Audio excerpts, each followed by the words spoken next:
L'édito politique sur Europe 1 avec Le Figaro. Bonjour Alexis Brézet. Bonjour Dimitri, bonjour à tous. Hier soir à Paris s'est tenue la première réunion de la Convention citoyenne annoncée par le nouveau maire de Paris, Emmanuel Grégoire, en réponse aux faits d'agression sexuelle et de violence dans le périscolaire.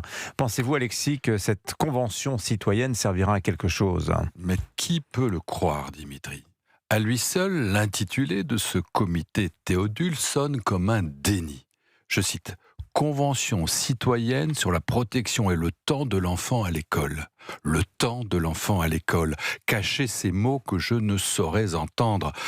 Parce qu'il s'agit de viol, d'agression sexuelle, de violence physique et morale, de brutalité, d'humiliation.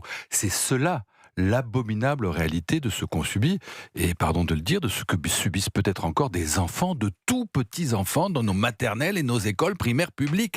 La procureure de Paris vient d'annoncer qu'elle avait ouvert des enquêtes pour de possibles violences dans un total de 84 écoles maternelles, une vingtaine d'écoles élémentaires et une dizaine de crèches. Mais enfin, cette souffrance des enfants, cette détresse des parents, c'est effrayant.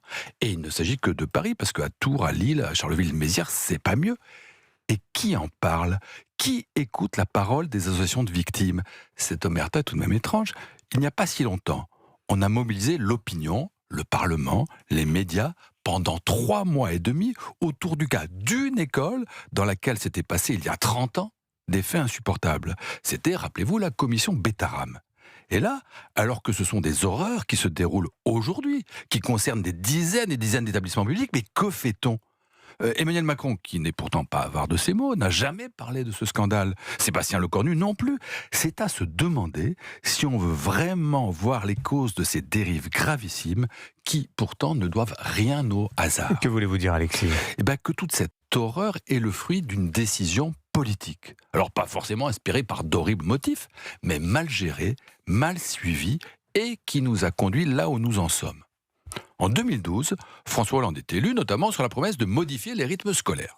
En 2013, Vincent Peillon applique le programme et décide de passer de la semaine scolaire de 4 jours à la semaine de 4 jours et demi. Ça fait une matinée de plus à l'école, où les enfants, paraît-il, sont plus réceptifs aux enseignements, et puis l'après-midi, ça dégage des plages horaires pour des activités ludiques, sportives ou culturelles, ce qui est aussi, nous explique-t-on, un moyen de lutter contre les inégalités. Fort bien. Le problème, c'est qu'il faut du monde pour dispenser ces activités. Les communes doivent donc recruter de toute urgence des milliers et des milliers d'animateurs. Mais bon, un boulot de 4 ou 5 heures par semaine, payé au lance-pierre, évidemment, les candidats ne se bousculent pas. Et les villes se mettent à recruter littéralement n'importe qui. De pseudo-animateurs, souvent des jeunes, sans formation, sans expérience et sans motivation, parfois venus des quartiers difficiles. Et parmi eux, évidemment, il y a des hommes et des femmes formidables, et puis comme toujours des paresseux, mais aussi des personnes violentes et des pervers sexuels attirés par la possibilité d'être en contact avec des enfants. C'est aussi simple et aussi triste que cela. Et alors, on fait quoi maintenant, Alexis ? Déjà, on met l'État dans le système, parce que protéger nos enfants, c'est sa mission, et puisque les communes ont failli, il faut qu'ils le fassent. Et puis ensuite, soit on revient partout à la semaine des 4 jours, et on supprime purement et simplement ces activités préscolaires qu'on ne sait pas assurer. Soit on se dit, après tout, que 4 heures supplémentaires chaque semaine dans le primaire, ça pourrait être peut-être l'occasion de confier aux professeurs des écoles, contre rémunération bien sûr, la mission d'aider les enfants qui en ont besoin à apprendre à lire, à écrire, à compter.